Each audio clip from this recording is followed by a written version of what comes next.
estudiemos juntos la palabra del Señor. Quisiera que abriera su Biblia conmigo en Primera de Timoteo, capítulo 4, versículos 6 al 16. Primera de Timoteo, capítulo 4, versículos del 6 al 16. Leemos en el nombre de nuestro Señor Jesucristo. Hermanos míos, esta es la palabra del Señor. Si esto enseñas a los hermanos, serás buen ministro de Jesucristo, nutrido con las palabras de la fe y de la buena doctrina que has seguido. Desecha las fábulas profanas y de viejas, ejercítate para la piedad, porque el ejercicio corporal para poco es provechoso, pero la piedad para todo aprovecha, pues tiene promesa de esta vida presente y de la venidera. Palabra fiel es esta y digna de ser recibida por todos. Que por esto mismo trabajamos y sufrimos oprobios, porque esperamos en el Dios viviente, que es el Salvador de todos los hombres, mayormente de los que creen. Esto manda y enseña. Ninguno tenga en poco tu juventud, sino sea ejemplo de los creyentes en palabra, conducta, amor, espíritu, fe y pureza. Entre tanto que voy, ocúpate en la lectura y la exhortación y la enseñanza. No descuides el don que hay en ti, que te fue dado mediante profecía con la imposición de las manos del presbiterio. Ocúpate en estas cosas, permanece en ellas para que tu aprovechamiento sea manifiesto a todos. Ten cuidado de ti mismo y de la doctrina. Persiste en ello, pues haciendo esto te salvarás a ti mismo y a los que te oyeren. Puede tomar su asiento. Señor, te damos gracias en esta mañana por tu palabra y oramos que contra todo pronóstico, Señor, tu palabra corra y que tu gran nombre sea honrado, Señor. Que tu Espíritu Santo nos enseñe en esta mañana, Señor, pueda tocar y desafiar nuestros corazones para consagrarnos a ti, Señor. En el nombre de Jesús. Amén. Hermanos, hacemos nuestra oración por la palabra. Está ahí en su liturgia. Oramos juntos. Guíanos con tu palabra. Ilumina nuestros corazones de tal manera que no reine pues el pecado en nuestro cuerpo mortal, de modo que no le obedezcamos en sus concupiscencias. Danos la fuerza en el poder de tu gracia, para que tampoco presentemos nuestros miembros al pecado como instrumentos de iniquidad, sino que nos presentemos a Dios como vivos de entre los muertos y nuestros miembros como instrumentos de justicia. Hermanos, estamos en el penúltimo sermón de nuestra serie sobre la santificación.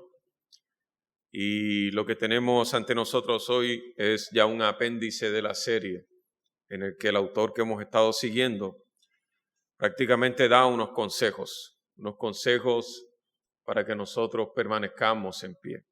La serie, el último sermón creo que está en manos de mi hermano Alexis, en el que el autor va a recoger todo lo que ha dicho, enseñándonos nuestra necesidad de Cristo. Pero el desafío que se va a plantear en el sermón de hoy es básicamente cuáles son las necesidades de nuestros tiempos. La iglesia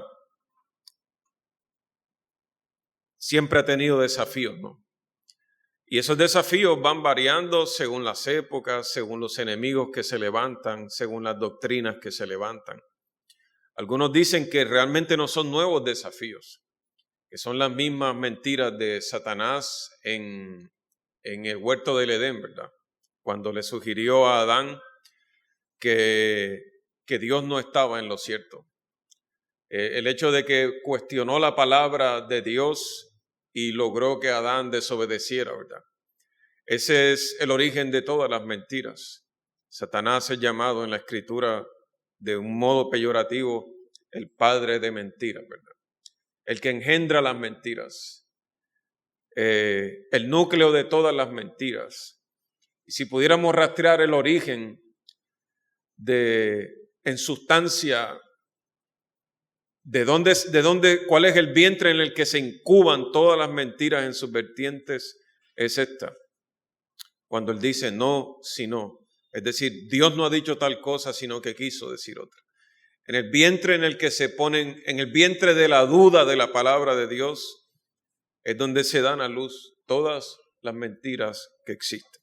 Y el autor quiere darnos una serie de consejos sobre cuáles son las necesidades de nuestros tiempos y cómo mantenernos firmes.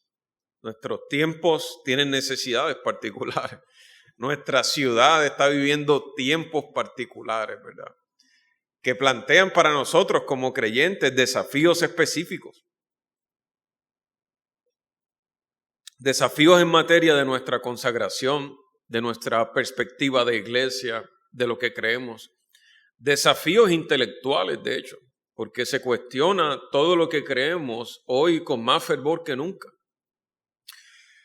Y como Pablo le habla a Timoteo en esta sección que leímos, hay cosas. Timoteo está viviendo en tiempos específicos, ¿verdad? De apostasía. Algunos maestros están destruyendo la iglesia, algunos aparecerán más tarde. Y Timoteo ha sido puesto ahí para corregir algunas deficiencias. Y el tiempo específico en el que él está viviendo demanda una actitud específica de Timoteo. Demanda una consagración particular, como nuestro tiempo en el que nosotros estamos viviendo va a demandar de nosotros una consagración específica. Ahora, si usted ve cómo se repiten palabras aquí, como él le dice a Timoteo, desecha las fábulas, ejercítate para la piedad. Él le dice el ejercicio corporal para poco aprovecha, pero la piedad tiene promesa en esta vida y en la otra. Y otra vez le dice a Timoteo, dice, por esto trabajamos y sufrimos oprobios, ¿verdad? Y luego le dice, esto manda y enseña, que ninguno tenga en poco tu juventud. Conságrate, ¿verdad? En palabra, en conducta, en amor, en espíritu, en fe, en pureza. Y otra vez le dice, ocúpate de estas cosas. Pablo le señala las prioridades específicas que el tiempo de desafíos que Timoteo está viviendo demanda sobre él. Eran tiempos difíciles. Y tiempos difíciles demandan consagración de los creyentes. Él le dice, ninguno tenga en poco tu juventud. No descuides el don que está en ti, o sea, no te descuides, prepárate, enfócate. Y luego en el 15 otra vez le dice, ocúpate de estas cosas, permanece en ellas, para que tu aprovechamiento sea manifiesto a todos. Es decir, a pesar de las cosas que se digan sobre ti, que nadie por tu desempeño pueda dudar de cuál es tu consagración y tu enfoque para estas cosas. Ten cuidado de ti mismo, Timoteo, de la doctrina, persiste en ello. Haciendo esto te salvarás a ti mismo y a los que te oyeren. Y con esta urgencia en mente, ¿verdad? El autor abre los consejos que él quiere darnos para enfrentar nuestros tiempos. Sobre todo en este final de año que se avecina, ¿verdad?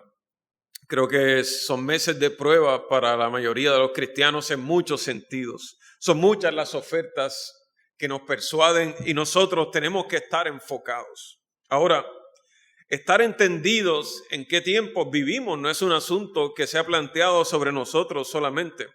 Cuando se dividió el reino, la primera división que sufrió el reino en Primera de Crónicas 12:32, las personas no sabían si seguir a David o al otro rey.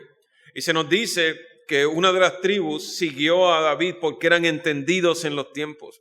El Señor Jesucristo hace esta misma acusación a las personas que no sabían si seguirle, y algunos que sabían muchas cosas pero no le seguían, les dice, ustedes saben distinguir el aspecto del cielo, mas las señales de los tiempos no podéis. A veces le dice, pueden distinguir los arreboles en el cielo, las nubes, saben cuándo va a llover, saben cuándo no va a llover, hablando de lluvia, ¿verdad? Pero no saben el tiempo que están viviendo. Ignoraron que el tiempo de la venida del Señor Jesucristo requería de ellos un arrepentimiento específico. Y lo que el autor hace recogiendo todas estas ideas de urgencia es considerar los desafíos de nuestros tiempos para que no seamos tontos, básicamente. Para que no andemos por ahí desapercibidos como como gente que está en una guerra, pero no saben que están en una guerra, ¿verdad? Y sale a la guerra sin el casco, sin la armadura, como ignorando el tiempo en el que vive y, por supuesto, sale malherido, ¿verdad? En 1 Corintios capítulo 14 hay un versículo en el que Pablo está hablando sobre la claridad del lenguaje y él usa una metáfora bastante, dice, si la trompeta, una metáfora importante, dice, si la trompeta diere sonido incierto, ¿quién se preparará para la batalla? Recuerde que muchas veces en aquellos días, a través del sonido de la trompeta, se llamaba a los hombres para la batalla. Y Pablo, en ese capítulo que él está hablando sobre el verdadero amor, sobre el don de lenguas, etcétera, él dice, o sea, si no hablamos claramente sobre estas cosas, o sea, ¿cómo la gente entenderá? Y mi oficio en esta mañana es tocar la trompeta claramente, ¿verdad? A través del sermón que tenemos delante, tocarla claramente y sin confusión, para que el llamado sea claro para todos, para que estemos apercibidos de en qué tiempos nosotros vivimos. Ahora, seguramente yo no puedo cubrir todos los desafíos que presenta una ciudad como la nuestra, pero al menos veremos las cosas más importantes. O sea, en primer lugar, nosotros tenemos que seguir dándole una importancia primordial al evangelio y a la autoridad divina de la palabra. Estas cosas pueden parecer básicas, pero ya vamos a desarrollarlas. Dice, en primer lugar y de importancia primordial, los tiempos requieren que conservemos valientemente y sin vacilar toda la verdad del evangelio y la autoridad divina de la Biblia. Por doquiera que nosotros miramos, se nos dice constantemente que ninguna persona educada podría realmente creer en una religión sobrenatural. Aunque muchas clases de espiritualismo se han levantado en nuestros días, todas son aceptadas excepto la que se fundamenta en la Escritura. No es sino que usted hable, que usted cree las cosas que la Biblia dice para que se levante un muro contra usted. Usted puede hablar de las estrellas, de los astros, puede hablar del tarot, cosas que antes eran tabú, ¿verdad? Ahora incluso yo he visto publicidad en Instagram para consultar un hechicero o un brujo. Esas cosas permanecían escondidas antes. Pero en nuestros días toda clase de espiritualidad es válida, excepto que usted diga que cree en el evangelio y en los eventos sobrenaturales de la Biblia. Si tú crees en la inspiración de la Biblia, eres un loco, no hay posibilidad de esos milagros. Las doctrinas tan antiguas como la Trinidad, la deidad de Cristo, la personalidad del Espíritu Santo, la expiación, el hecho de guardar el día del Señor, la necesidad y eficacia de la oración, la existencia de Satanás, de sus huestes, el castigo futuro, esas cosas son tenidas hoy en día como basura. De hecho, incluso la gente te acepta conversaciones sobre eso siempre y cuando no quieras decir que esas cosas son verdades absolutas. Es decir, tú puedes hablar de Cristo como una referencia metafórica, puedes hablar del infierno como el significado de la culpa, pero no exactamente como lo describa la Escritura. Es decir, una plaga de incredulidad sobre el evangelio y sobre la verdad de las Escrituras se cierne sobre nuestras ciudades, mis hermanos, más que nunca. Desde el día en que cayeron Adán y Eva, esta es la misma mentira de siempre, ¿verdad? Satanás está tentando al hombre para que no crea en Dios. Y cuando Satanás lleva a los hombres a creer, sí, claro, él los lleva a creer cualquier cosa que no los salve. Él les impulsa hacia cualquier espiritualidad que mantenga sus conciencias más o menos tranquilas mientras no sea el evangelio del Señor Jesucristo y las verdades de las Escrituras. Directa o indirectamente lo que él le sugirió a Adán fue: no morirás aunque no creas. Es decir, aunque no creas lo que Dios ha dicho, no morirás. Es decir, la incredulidad sobre la veracidad de Dios no te causará la muerte. Y el Señor Jesucristo se cuestiona, pensando en los últimos días, cuestiona a su audiencia diciendo en Lucas 18, cuando venga el Hijo del Hombre, ¿hallará fe en la tierra?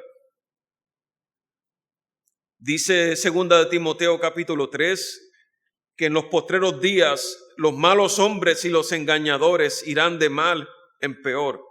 Recuerdo que cuando el evangelio de la prosperidad empezó a salir, cuando la iglesia reformada empezó a refutar estas cosas, habían ciertos niveles de descaro que no se habían destapado, ¿verdad? Pero hoy en día el nivel de descaro de estos hombres que se llaman a sí mismos profetas es un nivel sin vergüenza alguna. O sea, ahora ya no hablan de las cosas ni siquiera con términos bíblicos, sino tan escuetamente como puedan. Mis hermanos, este escepticismo no debería sorprendernos por un lado. Yo quiero que esté en guardia contra estas cosas, pero tampoco quisiera que estuviera atemorizado, porque el escepticismo no debería alterar sus emociones ni dejar de estimular su perseverancia. Realmente el arca de Dios y a los que Dios tiene para sí no están nunca en peligro, ¿verdad? Aunque el arca parezca sacudirse un poco, el cristianismo ha sobrevivido a los ataques intelectuales que usted quiera, los de Hume, los de Hobbes, los de Voltaire, los de Paine, los de muchos filósofos, escritores a lo largo de la historia. El cristianismo ha sufrido ataques que en sus días parecía que volcaban la iglesia patas arriba, pero aquí continúa la iglesia expandiéndose, ¿verdad? 100, 200, 300, 400 años después. No siempre, y el autor dice, yo sé que no siempre usted puede dar respuestas inmediatas a todas las conjeturas intelectuales nuevas que se plantean sobre usted. Él dice, pero no se desespere. No tenemos que saber responder a cada cosa con la que se cuestiona el evangelio mientras permanezcamos firmes en las cosas sustanciales. Y la primera cosa, dice él, en la que la realidad a la que debemos aferrarnos es a la persona del Señor Jesucristo, mis hermanos. Toda la escritura lo señala a Él y todas nuestras esperanzas están ancladas a Él. Y los que atacan el evangelio lo saben. Si el Señor Jesucristo no es el ser sobrenatural que dijo que era, si Él no es el Mesías de Dios prometido, ¿verdad?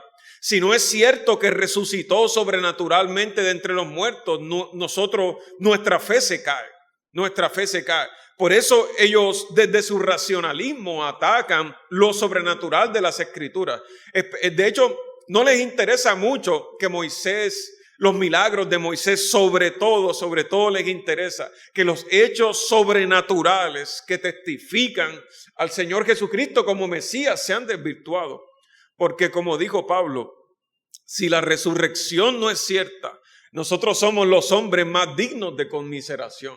De hecho, Pablo dice, si la resurrección no es cierta, si es verdad que la resurrección no nos espera, lo único que tenemos por delante es el placer, comamos y bebamos, pues mañana moriremos. Claro, pero a pesar de todos sus ataques que no son nuestros, volviendo a leer historia de la iglesia, se da cuenta uno que temprano los gnósticos querían encajar al Jesucristo histórico con el Jesucristo de la filosofía de sus días y desvirtuaron a Jesús, y ya los creyentes temprano tuvieron que empezar a escribir refutaciones para que lo que de Cristo se había revelado a través de los apóstoles permaneciera intacto. Hasta el sol de hoy defendemos estas verdades sobre quién era Él, lo que hizo. Cómo es que nunca, ni antes ni después, ha habido alguien como Él. Pero también debemos aferrarnos a la realidad de la Biblia misma. Ahora más que nunca, mis hermanos. Ahora más que nunca. Ahora que hay información por todas partes, mis hermanos. No es sino que usted meta un comentario sobre algo y le salen cientos de miles. Uno podría perderse ahora en la sobreinformación de las cosas.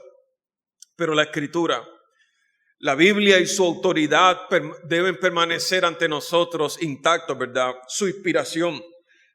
¿Cómo es que todavía puede tener vigencia y relevancia un libro escrito por unos cuantos judíos en un rincón remoto de la tierra y escrito en períodos tan distintos, sin acuerdo entre los escritores, ¿verdad?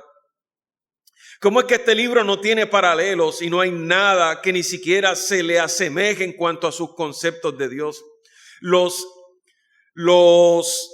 apologetas presuposicionalistas lo saben. Si nosotros queremos defender la fe realmente, nosotros no podemos ceder la inspiración de las Escrituras. De nada nos sirve a nosotros, no digo que de nada, sino que el fruto óptimo de defender la fe solo en base a los hechos, lo que podemos conocer, argumento contra argumento, prueba la existencia de Dios, pero a veces en esos debates no estamos probando la existencia del Dios bíblico. Se puede probar la existencia de otro Dios, pero no necesariamente en esos debates se prueba la existencia del Dios de las Escrituras. Y nosotros no estamos interesados en vencer a los hombres sobre si existe algún otro Dios o no existe. No queremos vencer su ateísmo solo por un capricho personal de probarle a ellos que Dios sí existe. No, esa no es nuestra intención. Nosotros queremos que el Dios que sea probado es el Dios de las Escrituras. Y toda la revelación, mis hermanos, nuestra descansa en el hecho de que Dios se ha revelado en su palabra. Dios se ha revelado en la creación, ¿verdad? Y Dios se ha revelado de manera especial en su palabra. Si cedemos a la inspiración de las Escrituras, como exhaladas por el aliento de Dios, no habrá esperanza para nuestra fe. Ahora, el impío no puede explicar estas cosas, ¿verdad? Él no puede explicar el efecto que el cristianismo ha tenido sobre el mundo. Cualquier historiador consecuente puede dividir la historia entre lo que ocurrió antes que el evangelio se expandiera y luego cómo el cristianismo cambió al mundo que conocemos. De hecho, los enemigos del evangelio atacan el evangelio desde los privilegios que el evangelio consiguió para este mundo, mis hermanos.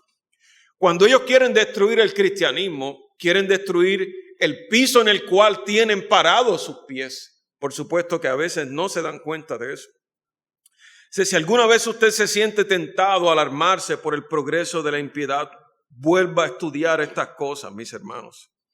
Parece que son tiempos difíciles, pero mantenga la calma y no tema. Recuerde estas tres realidades que hemos mencionado y aférrese a ellas a pesar de las dificultades de nuestros tiempos impíos. La prioridad para nuestros hijos, hermanos pequeños, es crecer en estas cosas. Ellos podrían llegar a ser ingenieros, astronautas, matemáticos, paisajistas y vivir lejos de estas cosas y podrían ser exitosos, ¿verdad? A la luz de nuestros vecinos podrían venir a decirnos, mira, oye, tus hijos sí son tremendos, como ese muchacho es un matemático, como el otro. Pero el éxito para nosotros es poder enseñar las cosas sobre el pacto de Dios, que puedan sostener la inspiración de las Escrituras, sin importar que algunos de ellos quizás no lleguen a ser tan grandes socialmente. Otros serán ministros en la iglesia de Dios. Dios te los habrá dado para eso, ¿verdad? Y eso será ya una cosa muy gloriosa entre nosotros. Nosotros no estamos compitiendo con el mundo en ese sentido. O sea, no queremos que el mundo apruebe nuestros modelos de familia y es una tentación para nosotros, ¿verdad? Bueno, para los más pecadores. Como yo, nadie quiere quedarse atrás en estas cosas, ¿verdad? Y te reúnes con los amigos del colegio y Román, ¿qué? ¿Cómo estás, mi hermano? No, compa, Román es pastor. Claro, yo tengo que sacar mis cartas magnas. No, yo estudié teología y soy diseñador gráfico para no quedarme como atrás, Román, ¿y dónde estás viviendo? No, estuve en Estados Unidos, pero ahora estoy temporalmente arrendado. Y tus amigos de la universidad, claro, nadie quiere quedarse atrás con estas cosas. Yo lo entiendo, ¿verdad? Pero en última, ninguno de ellos, ¿verdad? Tiene la riqueza que usted tiene, mi hermano. Hermano, aférrese a estas cosas, mi hermano. La riqueza que usted tiene en Cristo no puede ser comprada con dinero. Ahora, en segundo lugar, estos tiempos requieren que tengamos ideas distintivas sobre la doctrina cristiana. ideas distintivas sobre la doctrina cristiana, mis hermanos. Ya estos no son tiempos en que podemos darnos el lujo, mis hermanos, de pensar que una cosa es lo mismo que otra cosa. Eso da igual. Eso da igual si creemos una cosa o la otra, ¿verdad? Porque todos tenemos el mismo Dios. Nosotros no estamos siendo educados en esta congregación para razonar de esa manera. Hermanos, hay personas que carecen de este sentido espiritual y cualquier cosa que reciben les parece bien. Les da lo mismo el papismo que el protestantismo. Les da lo mismo la expiación que ninguna expiación. Un Espíritu Santo personal que ningún Espíritu Santo. Un castigo futuro, ningún castigo futuro. Les da lo mismo el trinitarismo, el arrianismo, el unitarismo. Todo eso son de Dios. Todos se lo tragan, aun cuando ni siquiera lo puedan digerir. Hermanos, son tiempos en que necesitamos, si Dios lo ha puesto en esta iglesia, necesitamos fortalecernos en cuanto a los distintivos de esta congregación. ¿Por qué necesitamos doctrina? Esto no es un capricho, es lo que Pablo le está diciendo a Timoteo. Fortalece tu doctrina, dedícate a estudiar estas cosas, gasta tu tiempo en estas cosas, mi hermano, aun cuando la palabra doctrina sea despreciada. La doctrina es lo que ha cambiado al mundo que nosotros conocemos. Los apóstoles no tenían un mensaje espurio que nada más obraba poder del Espíritu Santo. Tenían una doctrina específica. Que Jesucristo había resucitado y que Dios llamaba ahora a todos los hombres a arrepentirse delante de este rey. Eso era doctrina. Si la gente a veces vive envuelta en una especie de bruma o neblina. No ven nada con claridad. No saben lo que creen. No tienen ninguna convicción acerca de las grandes verdades del Evangelio. Pueden contentarse con ser miembros honorarios de todas las corrientes de pensamiento. Consideran cierto, les da igual si la justificación, la regeneración, la santificación, la cena del Señor, el bautismo, la fe, les da igual que todo signifique cualquier otra cosa, porque no tienen problema con nada. Sin embargo, estos tiempos exigen conocimiento específico de las cosas que creemos, hermanos. Conocimientos específicos de lo que creemos. Porque esta sobreinformación confunde. Y aunque hay cosas que parecen similares, no son iguales. No todas las cosas similares son iguales. Por esa perla, yo sé que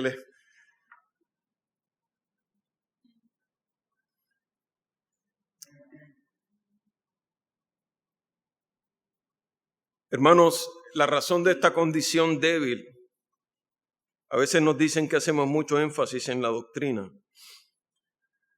El énfasis en la doctrina no es un capricho del consistorio de la iglesia. Es una orden de las Escrituras. No es difícil encontrar una explicación para esta condición débil e insensible. El corazón del hombre naturalmente está en tinieblas, ¿verdad? Para el hombre en tinieblas no tiene sentido la verdad. Y el resultado de estas cosas es que la inmensa mayoría de la gente, y especialmente los jóvenes, les cae muy bien una especie de agnosticismo religioso. Se contentan con descartar como basura todos los motivos de discusión. Y si uno les dice que son indecisos, te contestan: yo no pretendo comprender todas las controversias. Me niego a examinar los puntos de vista de toda cosa. Es verdad que yo nunca voy a saber todo sobre todo. Eso es cierto. Es cierto que yo no voy a poder responder a todas las controversias que existen sobre todos los temas, pero al menos los temas tocantes a la fe que me ha sido dada, debería conocerlos. Hermano, por el bien de su alma, determine puntualmente lo que usted cree y atrévase a tener conceptos específicos sobre las cosas. Nunca tema tener opiniones doctrinales significativas y no permita que por miedo al hombre o por miedo mórbido a que lo cataloguen de sectario, intolerante o controversial, te lleven a contentarse con menos que conocimientos claros. Siempre, este es el desafío que nosotros aceptamos como ministros de la iglesia. Hermanos, yo le enseño unas cosas de las Escrituras, ¿verdad? Porque yo estoy convencido que son ciertas. Sin embargo, usted no está obligado a creer lo que yo le digo. Siempre les doy esa libertad porque yo no soy dueño de sus conciencias. Si usted por las Escrituras puede probarme que yo estoy equivocado acerca de lo que le enseño, yo estoy obligado a cambiar lo que le enseño, porque hacemos de las Escrituras nuestro árbitro final. Ahora, yo puede que enseñe una cosa, pero si usted por las Escrituras, su conciencia, usted revisa los pasajes y lo que enseño no le coordina, usted no está obligado a abrazarlo. Sin embargo, son tiempos que demandan firmeza en estas cosas. Firmeza en estas cosas. Un cristianismo sin doctrina es un cristianismo sin cuerpo. Carece de poder. A algunos les gustan las religiones sin doctrina, pero son estériles. Los hombres que han hecho por la iglesia y han dejado huellas en sus épocas y generaciones siempre han sido hombres con conceptos doctrinales decisivos y claros. Hermano, fue la doctrina en la era apostólica lo que vació los tiempos paganos y sacudió a Grecia y a Roma. No era lo mismo congregarse con Pablo que congregarse en el templo de los Corintios. No era lo mismo. Algunos pretendían que era lo mismo, pero Pablo tuvo que hacer distinciones específicas y decir, no es lo mismo sentarse en la mesa de los demonios que sentarse en la mesa del Señor. Hermano, fue la doctrina lo que despertó el cristianismo de su letargo en la época de la Reforma y le quitó al papado 1/3 de sus súbditos. Fue la doctrina lo que más de 100 años atrás avivó la iglesia en los días de Whitefield, Wesley. Le prendió fuego al cristianismo que estaba casi moribundo, transformándolo en una llama flameante. Es la doctrina lo que en este momento da poder a cada misión exitosa alrededor del mundo. Pastores, que si hacemos énfasis en la doctrina, nos vaciamos es como que la gente tiene que escoger en que si somos muy doctrinales, no somos tan espirituales. Y eso es una falsa dicotomía. Nosotros no tenemos que escoger entre ser muy doctrinales y muy espirituales. Ambas cosas están para nosotros. No es que si leo mucho, no oro mucho. Es que tengo que escoger entre ser alguien que lee mucho o ora mucho. Usted no tiene que escoger entre una cosa y la otra. Usted puede hacer ambas cosas, ¿verdad? Hermanos míos, nuestros tiempos demandan una cosa más y ya casi con esto termino. Una santidad personal y práctica en nuestra cotidianidad. Requieren de nosotros una norma más elevada de santidad personal y más atención a la práctica cotidiana de nuestra fe. Escúcheme. Nosotros esta serie se ha sido diseñada para que crezcamos en santificación, ¿verdad? Y hemos reconocido desde el principio que a menos que alguno de nosotros aquí ya le haya salido la aureola, no necesita crecer en santificación. Pero el resto de nosotros, entre tantos tropiezos que tenemos, estamos llamados a crecer. Y a veces el crecimiento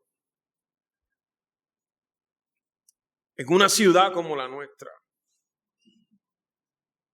es urgente en este aspecto. Son días, mis hermanos, de profesiones de fe sin práctica. Se habla mucho de Dios sin caminar con Dios.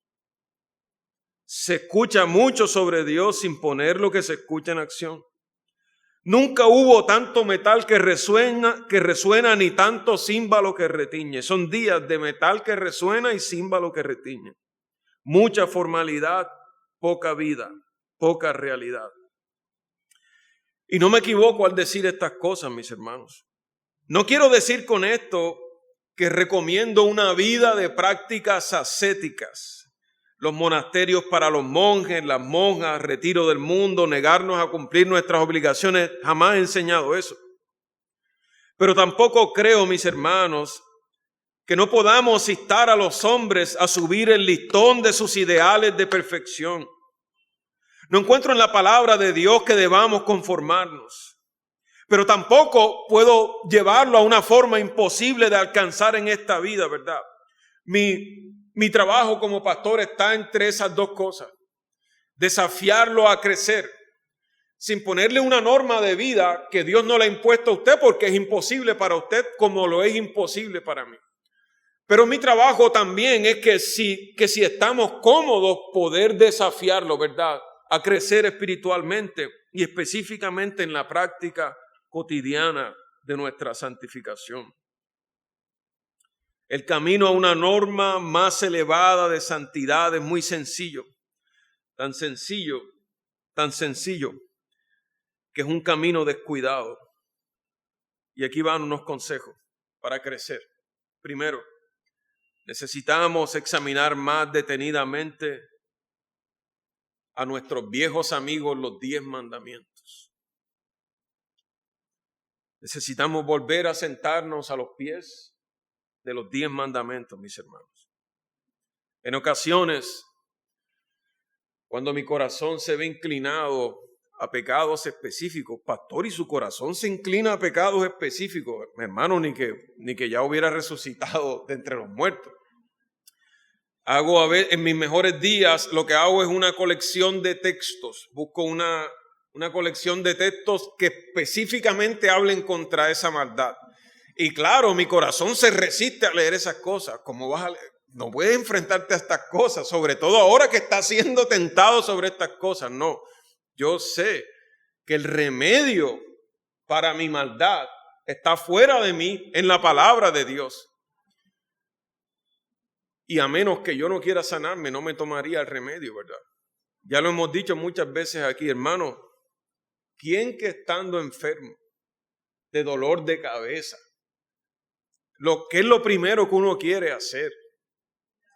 Quitarse el dolor de cabeza, ¿verdad? O sea, rara vez tú ves a alguien con un dolor de cabeza terrible y dice, no quiero tomar pastillas, voy a disfrutar mi dolor de cabeza. O sea, hermanos, los 10 mandamientos son nuestros amigos. Están ahí como el bien de Dios para nosotros.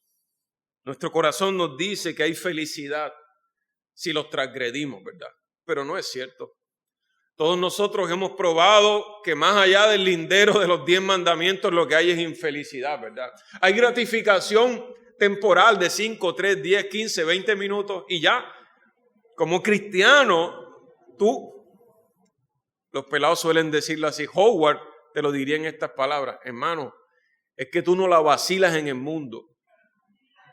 En serio, no puedes pecar tan tranquilo como los otros. Tú estás ahí intentando pecar, parecerte, ¿verdad? Pero tú sabes, ni puedes pecar bien ni no bien. O sea, Howard te diría, no la vacilas en el mundo. O sea, yo se lo diría de esta forma.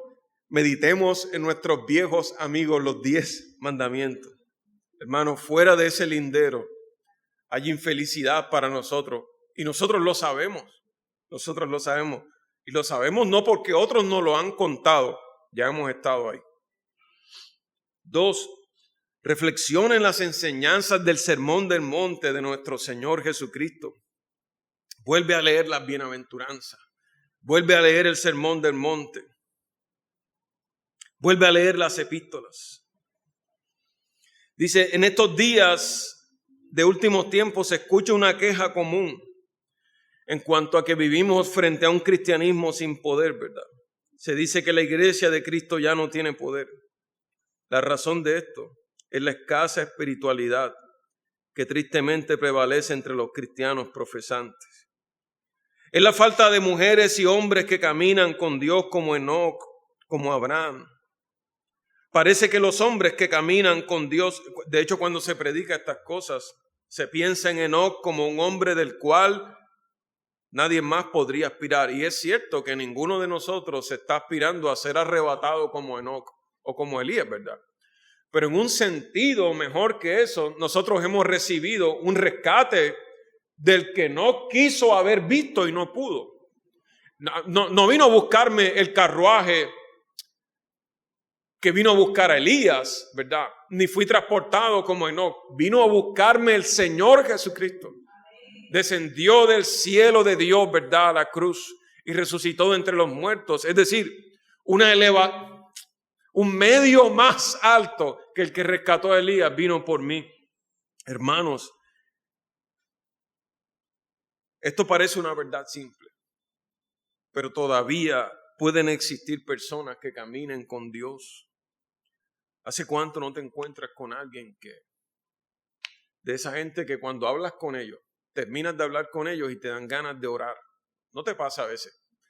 Que hay gente con la que hablas y tú sales de ahí como, aunque no te hablaron de nada específico, sales como redarguido, ¿verdad? Como, ya, yo tengo que orar más o leer más. O sea, y hay gente con la que te pasa al revés. Ellos sacan los hábitos más mundanos tuyos. En serio. Cada vez que terminas de hablar con ellos, tú sabes que conversaste o hay algo que te incomoda, ¿verdad? ¿Dónde está el negarnos a nosotros mismos? Las prédicas sobre la redención del tiempo, el tiempo es corto. Las prédicas sobre no acumular lujos. La separación notoria de las cosas terrenales. La fidelidad que está en Dios. La sencillez de la vida hogareña. La paciencia, la humildad. Hermanos, somos llamados a desplegar todas estas virtudes. Y Dios quiere que lo hagamos, ¿verdad? Unos consejos finales.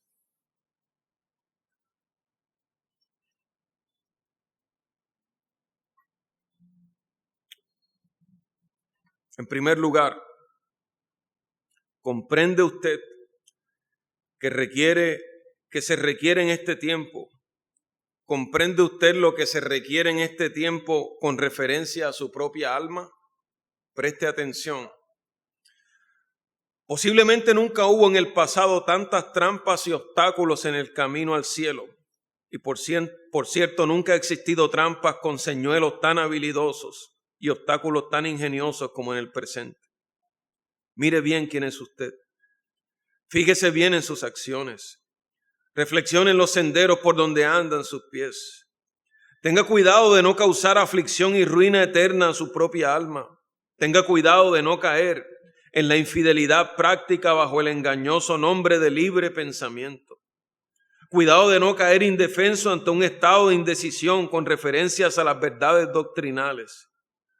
Tenga cuidado de no malgastar su vida en deseos y la búsqueda de significado, porque puede llegar el día de la decisión cuando la puerta se cierre y usted se ha entregado con una conciencia muerta a una muerte sin esperanza. Despierte, sienta el peligro y corre. El reino de Dios está cerca. Ya no está tan alto que no podamos subir a Él, ni tan bajo que tropecemos con Él. El reino de Dios ha venido a nosotros, ¿verdad? Cristo el Salvador Todopoderoso.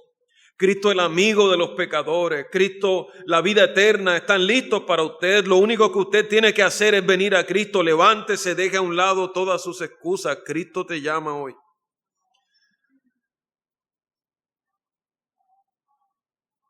Los tiempos son desesperadamente peligrosos y son pocos los que toman el camino estrecho. En segundo lugar, ¿comprende usted lo que este tiempo requiere de todos los cristianos con referente a las almas de los demás? Usted vive en un tiempo de mucha libertad y abundantes oportunidades para hacer el bien. Nunca hubo tantas puertas abiertas para ser útiles, tantos campos blancos para la mies. Ocúpese de usar estas puertas abiertas y procure cosechar esos campos. Trate de hacer un poco de bien antes de morir. Esfuércese por ser útil. Decida que con la ayuda de Dios dejará el mundo un poco mejor el día de su muerte que el día en que nació. Recuerda las almas de tus familiares, amigos, compañeros. Recuerda que Dios a menudo obra por medio de instrumentos débiles como tú y como yo. El tiempo es breve. La arena del reloj de este mundo ya casi ha descendido del todo. Redimamos el tiempo y procuremos no irnos al cielo solo. Hubo un tiempo, lo recuerdo con claridad, en que la práctica de nuestra fe se veía invitando personas a la iglesia. Uno no quería presentarse el domingo sin un invitado. O sea, ir a la iglesia el domingo sin llevar a alguien nuevo era como, sentirse incompleto, ¿verdad? Hermanos, ningún otro tiempo demanda eso más que el tiempo en que nosotros vivimos, mis hermanos. El evangelismo por excelencia es invitar a las personas a la iglesia. Quizás tú no tienes todas las palabras para para decir lo que esa persona podría escuchar a través de la predicación, ¿verdad? Pero invitar personas a la iglesia se podría decir que es una de las formas de evangelismo por excelencia. Has sido saciado por Dios. La gracia ha venido para salvarte a ti, ¿verdad? Comparte esa gracia con otros. En tercer y último lugar, ¿comprende usted lo que este tiempo requiere de usted con referencia a la iglesia? Vivimos en una época cuando nuestra iglesia, que fue respetada por tantos años, se encuentra en una posición crítica, angustiante y peligrosa. Sus remeros las han llevado a aguas revueltas. Su existencia misma peligra debido a muchas cosas, ¿verdad? No obstante, mientras las iglesias se aferren a la Biblia, a los artículos y principios de la Reforma Protestante, le aconsejo que se quede en la iglesia. Y esta semana estuvimos celebrando el cumpleaños de la Reforma Protestante, ¿verdad? Como todavía 505 años, ¿cuántos? 503 años después, ¿verdad? Seguimos, no son 504, 507, ok. 507 años después seguimos poniendo el videíto de Lutero, ¿verdad? Clamando las tesis en la puerta del castillo de Wittenberg. Hermanos, la herencia que tenemos sobre nuestros hombros es grande.